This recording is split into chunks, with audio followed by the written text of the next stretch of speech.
I still remember the exact second my family broke me, Dad. Thanksgiving, 2024. I'm Elena Marquez, 32, lead designer at a boutique firm in Albuquerque.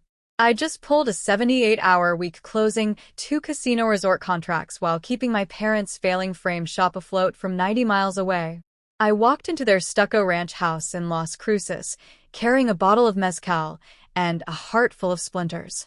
Dad didn't even glance up from carving the turkey. Frames for the senior center order still aren't cut, Elena. You promised. Across the table, my sister Lila floated in wearing a cashmere sweater the color of desert sage. Another creative retreat, gift, this one a $4,200 weekend in Taos. Dad's whole face rearranged into the smile he reserved only for her. There's my gallery girl. How was the sound bath, princess? I laughed, but it came out jagged. So, I bleed for the shop while Lila gets spa sound baths. Cool system, Dad. He set the knife down like a gavel. Your job is to hold this family together. Hers is to dream. If that's a problem, the door works both ways. I stood so fast the chair screamed across the saltillo tile. Perfect. I'm done paying for everyone's dreams but mine. Before I spill what happened next, drop your city in the comments. I need to know where this lands for you. The favoritism started before I could spell my own name. Las Cruces, 2002. I was 10 when I won the statewide Sun Youth Architecture Prize, hand-drawn plans for a solar-powered community gallery built from shipping pallets. The local paper ran my photo. I sprinted home, waving the article. Dad skimmed it, handed it back. Nice. Now go count mat board in the back before the cutter closes. 2 weeks later, Lila, age 7, finger-painted a lopsided cactus. Mom had it enlarged, printed on canvas, and hung it above the register like it was Picasso. That night we celebrated with green chili cheese fries at Sparky's. Lila got a new Wacom tablet. I got extra shifts cutting foam core after closing. By 13, I could frame a diploma blindfolded, mix custom suede mats, and balance the books on QuickBooks before algebra homework. Lila's job? Inspire the customers. Translation: doodle on scrap paper while I hauled 40-pound boxes of Nielsen Bainbridge metal from the truck. Relatives whispered. Tia Carmen once said, "One daughter's the mule, the other's the unicorn." Mom shushed her with flan. High school was a blur of double shifts. I waitressed brunch at La Posta, delivered frames to galleries after midnight, and still kept a 4.0 so I could escape to Rhode Island School of Design. Every tip jar dollar went into a coffee can labeled freedom. Dad praised my work ethic to customers, then slipped Lila $200 for oil pastels she used once. Senior year, my portfolio earned a $20,000 scholarship, still left a $48,000 gap. I catered quinceañeras in heels 2 sizes too small to close it. Meanwhile, Mom and Dad surprised Lila with a summer in Oaxaca. Textiles, mezcal, private studio, $18,000 total. They called it essential immersion. I did the math and threw up in the staff bathroom. Lila came home with serapes and 0 sales. Dad turned our garage into her pop-up gallery anyway. Opening night, champagne, Instagram influencers, $22,000 in credit card debt. 6 months later, the space sat empty. Landlord padlocked the door. They refinanced the house to cover it. I found out when the mortgage statement showed up in my email, $1, $100 more per month.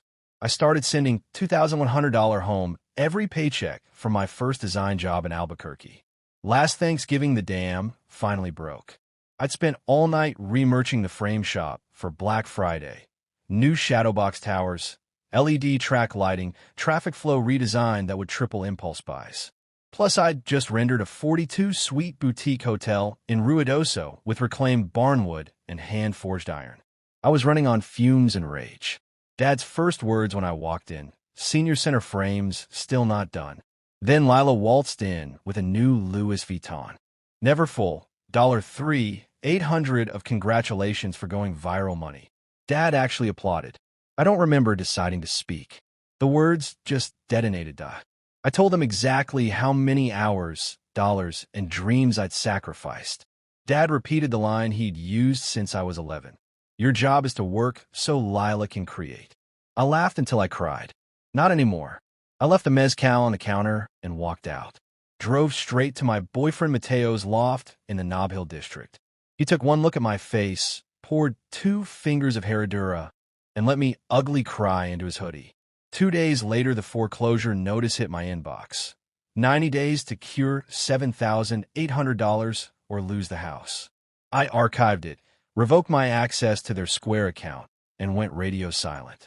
The fallout was biblical. The frame shop lost its contract with the university art department. $15K gone because purchase orders were never sent. Lila's 45K Instagram followers ghosted when the sponsor post stopped. She moved into the basement with her Vuitton and a twin mattress. Mom texted a photo of fresh sheets and a sad face emoji. I left her on read. Then the voicemails, 63 in 19 days.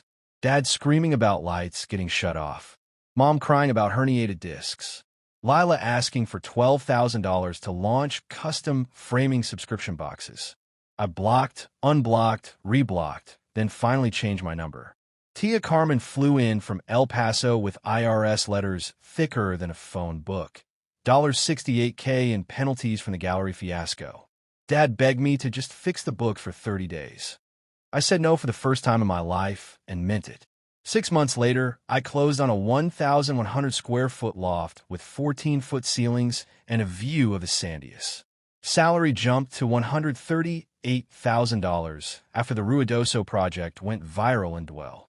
Mateo proposed on the empty hardwood with a ring he designed himself. Rose gold, raw emerald from Colombia. My parents sold the frame shop to a Michaels corporate franchise for pennies. Dad stocks shelves at UPS midnight shift. Mom sells watercolor postcards on the plaza for $15 each. Lila frames soccer jerseys at Hobby Lobby and takes 1 community college class per semester, paid in full by her own debit card. I sent 1 certified letter. Love isn't free labor. Grow or don't. This is goodbye. The return receipt came back signed in Mom's shaky cursive. Some people think I'm cruel. I think I finally framed my own life.